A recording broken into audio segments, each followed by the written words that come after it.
The other day I came across this very interesting way to combine geometry nodes with simulations to get some very interesting results. As you can see, these cone swaps are floating off into the air and they have full collision as well, so they won't intersect each other. These Q-tips, by the way, they are just curve objects. I can turn off the geometry node. And you can see that they are just curves and they're just floating off like that. And if I let the animation play a little bit longer, you can see even more complex results. For those of you who are curious, you can run this in cycles as well. I've now set it to EV, but I'm gonna set it to cycles. And since these are Q-tips, they have hairs as well. They're just not visible in the viewport right now. But I can change that if I just go over here and change this multiply value to 1. We can see that we will have hairs form in a second. Yeah, there we go. But these of course don't have to be Q-tips. You could combine it with an add-on like Curvify, which turns curve objects like this into actual geometry like leaves or feathers or cables. Pretty much anything you can think of that has a curvy shape. So if you're still wondering how it works, I'll reveal a quick clue by unhiding this object. Yeah, there we go. It's actually a smoke simulation. And I had the smoke off at first, but it actually looks very cool if you have it on like this. And if we just keep playing it, you will see that the smoke simulation drives the motion of the Q-tips. And yeah, we could also zoom in and watch the beautiful collision interactions. Just look at that. Someone should make a version of this, but with spaghetti. I would love to see that. The first chapter will cover this motion of getting them to move with the smoke simulation. Then the second chapter will focus on the collision, so they don't intersect each other. This is a whole different technique. And then finally, I'll teach you how to make the Q-tips, because they cover a lot of fundamentals when we're talking about turning curve objects in geometry nodes to another mesh. If this is useful to you, you can consider giving a like to the video, and you can also subscribe to stay updated on future tutorials.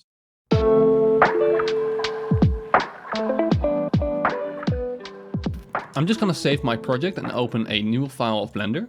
And the very first thing I want to do is create those lines we saw earlier. So let's just delete our default cube here and add a plane. And you might be confused why we are adding a mesh and not a curve. That is actually because we're going to turn this mesh into a curve later. So I'm just going to press tab to go into edit mode. And I'm going to select two opposite edges and subdivide them. This will create lines along the middle. And we can open this menu to create more subdivisions. Let's create 10 of them. There we go, we now have these lines, but now we gotta get rid of the lines we just selected.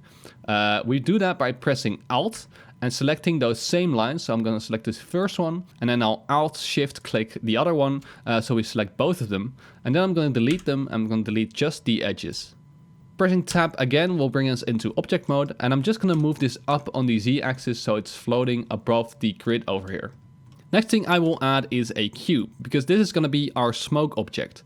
I'm going to press F3 and I'm going to search quick smoke. And we're going to select this option over here. And you will see that we have this box around our cube. If we just bring our timeline all the way over to 0 and start playing it, you will see that we have a smoke simulation. And right now it's contained within this bigger box, and this bigger box is called the smoke domain. And the smoke domain is basically the volume that your smoke simulation can take place in. And we want to make it a little bigger. So I'm going to scale it by pressing S. I'm going to scale it maybe up a bit, and it doesn't have to be this tall. So I'm going to bring it up since it's floating up. And then I'm going to press S and then Shift C. This will just widen it like that. And this is definitely big enough. So let's go over back to the beginning and play our simulation. Yeah, so there's now more than enough room for the smoke simulation to do its thing and not really press up against the wall, except it's going to press up over here if we start playing it for longer. I'm not going to go very much into detail about getting different kinds of smoke simulations. The only thing we're going to add is some turbulence later in the video. But you could definitely customize your simulation however you like. Now, how do we get these lines to go along and move with the smoke simulation? Well, we can do that by going over into the physics properties tab over here. And we're going to add a cloth simulation. Our mesh has disappeared now. That's because we actually need to bring it back all the way to 0 over here on the timeline. And if we start playing it now, they will fall through the floor because we have gravity set on. And we want to turn it off. So in our physics properties, we're going to scroll all the way down to field weight. I'm going to open that up and pull the gravity slider all the way down to 0. And if we now play our simulation from the start, you will see that nothing happens because nothing else is influencing it at the moment. Now, the secret trick to getting this to move with the smoke simulation, what is it? Well, it's actually a force, and we're going to add this force using an empty. So I'm going to press Shift A and add an empty right here. I'm just going to move it up a bit so it's not at the origin point, but it doesn't really matter where it is. And what we're going to do is we're going to select the empty and then our smoke object right here and our smoke domain. And we're going to move those into a new collection. I'm going to call this collection smoke. There we go. We now have our objects in a separate collection. I'm going to select the empty again, and in our physics properties tab, I'm going to give it a force field, and I'm going to set the force to fluid flow. And then over here in the settings, we're going to go down to domain object, and we're going to select the smoke domain. So let's go back to the beginning and see what happens. Yeah, there we go. So we see that the object moves with our smoke simulation now. And you will see that the lines remain straight. That's actually because we have to subdivide them again. But you could use this for any kind of object really. I think it even works for particles. Nevertheless, I'll go and select my lines over here. Go into edit mode again. Press A to select everything. And I'm going to subdivide it. And let's subdivide that about 20 times. Let's see how that looks. You can choose to subdivide it more than this, but it really doesn't have to be subdivided that much because we're going to turn it into curves and make it even smoother. So I'm going to press tab again, go out of edit mode, and let's play that from the beginning. There we go. We got some bendiness going on.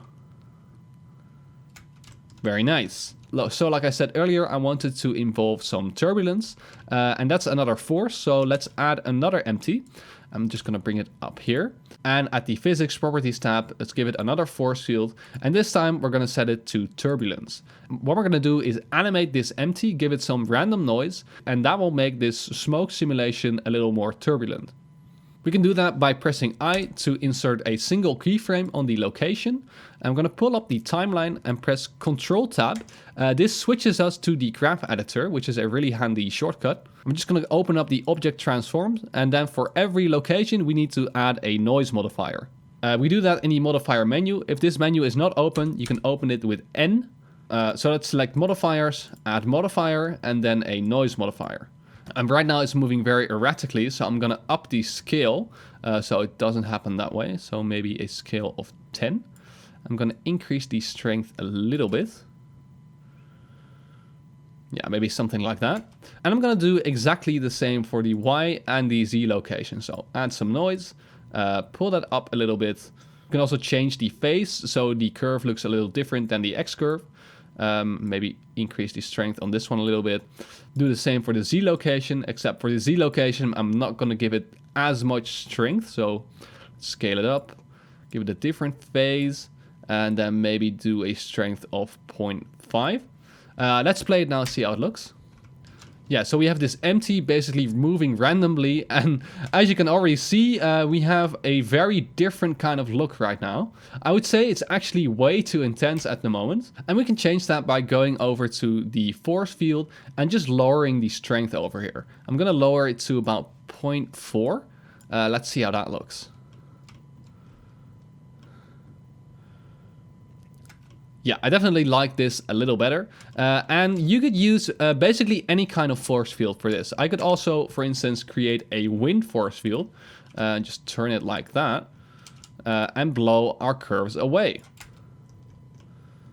There we go. The curves get blown away in the wind, just like that. And it even extends beyond the smoke domain. But for the purposes of this video, I'm just going to use a turbulence one. So that is the smoke movement, but we don't have collision yet. And we can see that by just adding another layer of these lines on top of the existing one. I'm going to do that by going over into edit mode, just selecting everything. Shift D to duplicate. I'm going to move that up and rotate it a bit, maybe like that. And if we now play it from the beginning, you will see that objects will start going through each other. Over here, you'll see that these ones are intersecting and not reacting to each other very much. And that's something we don't want. We don't want any intersecting geometry. And we're going to fix that using a different simulation method. Again, in the physics properties tab, we're going to add another simulation. And this time we're going to add a soft body one.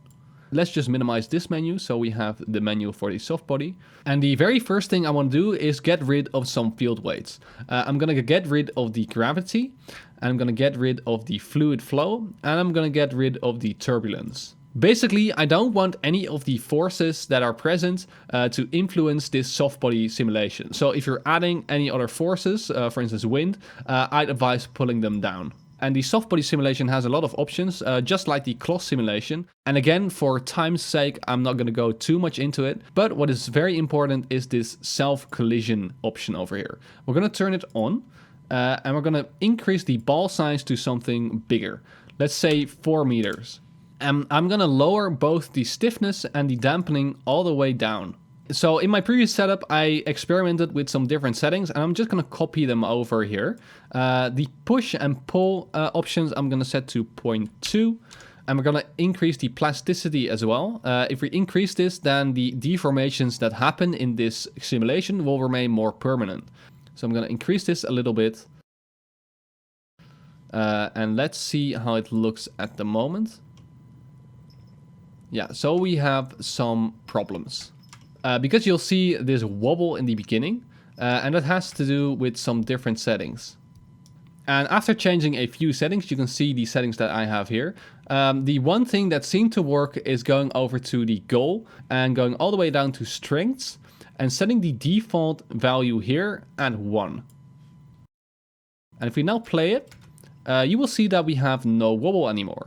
And another thing you'll notice is that we actually have no intersecting edges at the moment. You will see that, for instance here, these are getting pushed up. And you can get some different results by playing with this self-collision settings. And I found that increasing the ball size will repel the curves away from each other more. And you could also play with the solver settings, so there are more steps in checking if the curves are close to each other.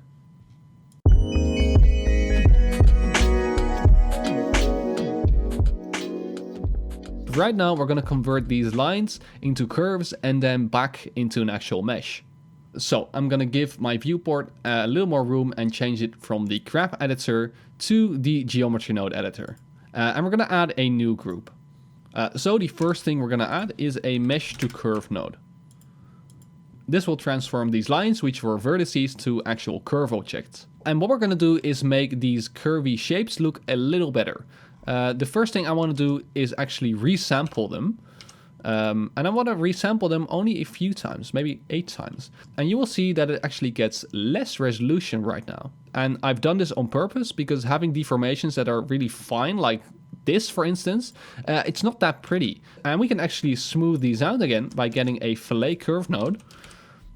Let's add that over here. I'm going to set it to poly, increase the radius a bit. And I'm also going to limit the radius. We can now set it as high as we want. It's just going to limit the radius to as high as it can get. And I'm going to increase the counts to about, let's say, 8 as well. And finally, I'm going to get another resample curve node. And this time, we're going to resample it a bunch of times. So let's say 200 times. And this makes the curve look very similar to what we have, but the whole thing is a lot smoother. I'm just also going to turn off the smoke simulation for now, so we have an unobstructed view of our curve. Now, if we get a curve to mesh node, we can turn it back into a mesh, and we can also pick a profile curve. I'm going to get the curve circle for that. Make sure you get the curve circle and not the mesh circle.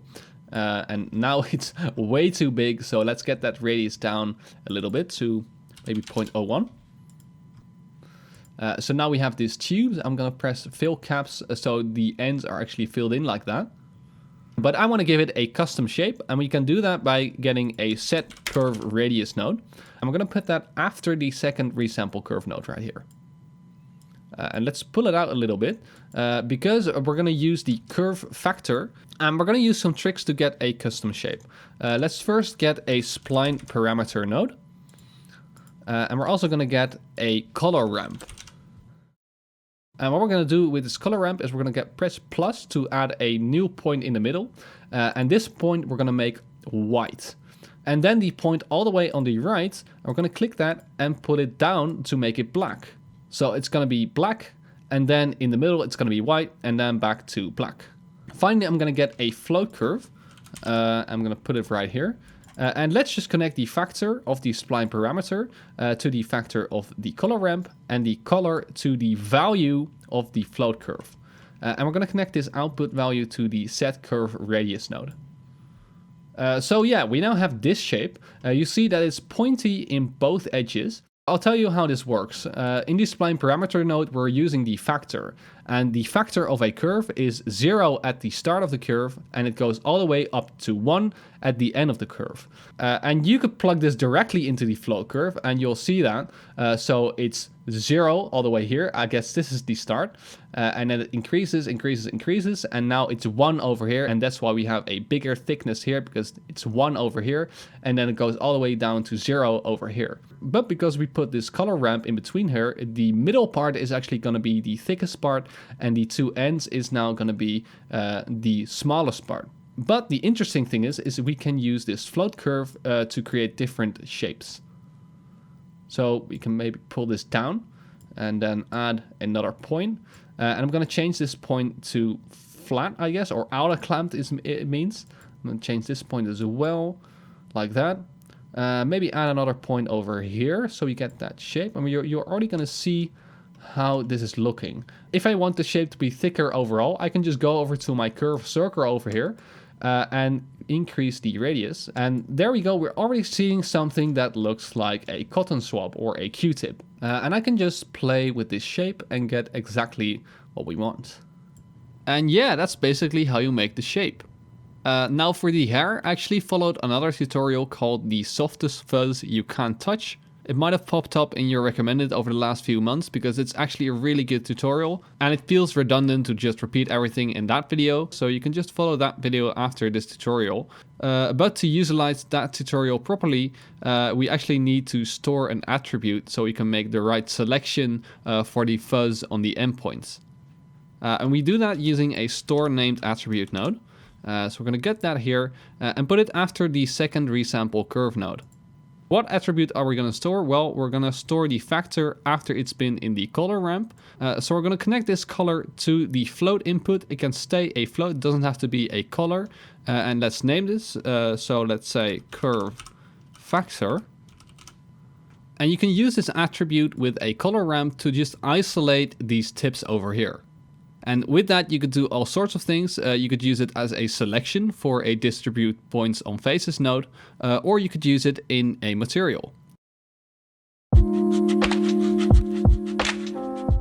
Now, if you want to render this out, I highly advise baking the simulations that are on the Q-tips. And we do that by selecting our Q-tips, go over into the physics properties tabs, and then we bake each one separately. And we're going to bake the cloth simulation first. So let's do that. Go all the way down to cache, open that up. And here we have the option to bake. Notice that we can set the simulation to start and end at any time. So you can use that to let it play at the right moment in your scene. So let's go ahead and bake our animation. It's going to take a few seconds, not going to take very long.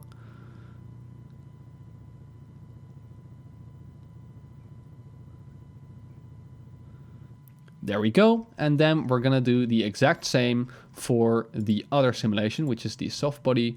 Go down again to cache, set our start and ending frames, and we just press bake, which is again going to take just a few seconds. It doesn't take long at all.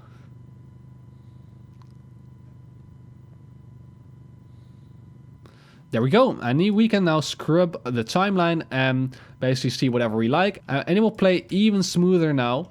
Obviously, we're still running at 15 FPS, so this is not the speed that's going to be rendered in. If you want to see the real-time speed, you can go over to your timeline and click the playback option right here.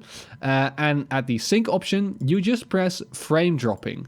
And this will make it try to run in real time. So you'll see it goes much faster now.